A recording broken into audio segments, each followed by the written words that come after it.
This is Pravesh Malviya. We are going to discuss about single phase transformer.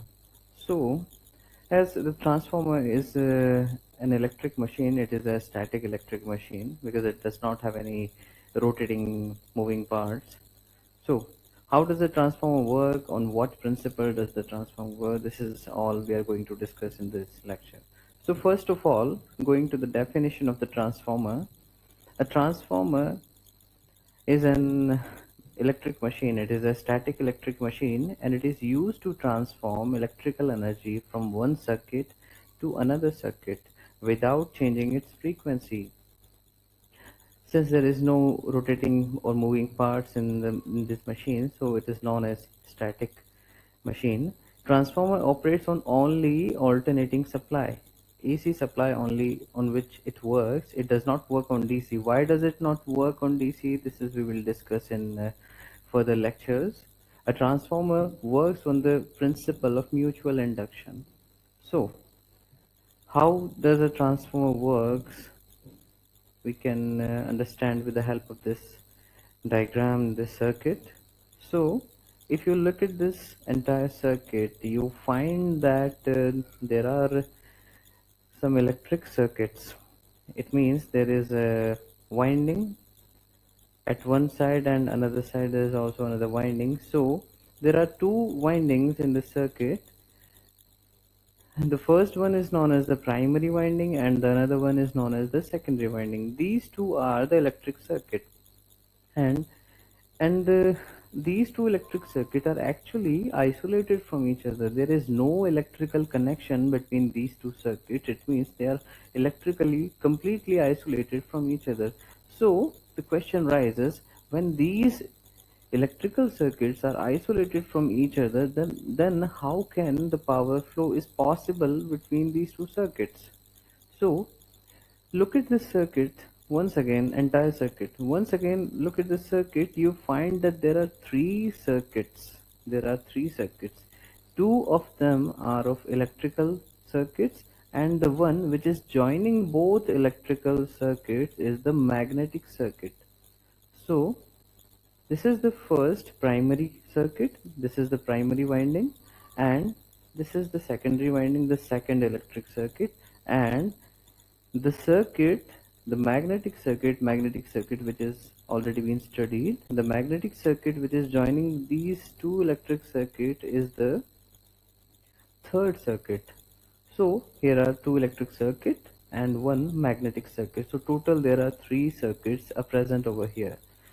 So how does EMF gets induced in the secondary circuit? It is because of mutual induction. So what happens when we supply alternating current to the primary circuit, an EMF of the same nature, it means alternating nature, an MMF or of alternating nature is set up in the core. Why does it set up in the core? Because the winding is wounded on one of the limb of this core. So when alternating current passes through this winding, consequently the flux of alternating nature is set up in the core. Now this flux which is set up in the core is of alternating nature. It means it is continuously varying with respect to time. And how does it vary? The magnitude and the direction of the flux will continuously varying with respect to time. Now consider this secondary winding as a stationary conductor, and we know that across any stationary conductor, when the magnetic field continuously changes, the terminals, across the terminals of the conductor, an EMF gets induced, and this is the mutually induced EMF. So what happens when we supply alternating current to the primary winding?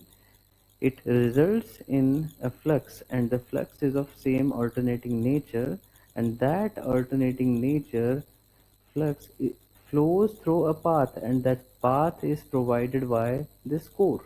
This core is the magnetic circuit.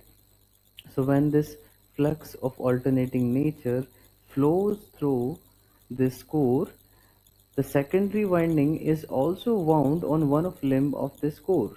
And when the secondary winding, which is actually a stationary conductor, when across the secondary winding the flux continuously changes across the terminal of the secondary winding, an EMF get induced that is known as mutually induced EMF. So this is how a transformer works. Now what happens, we studied in definition that the frequency does not change at output side. It means whatever frequency is fed to the input side, the same frequency we will get in the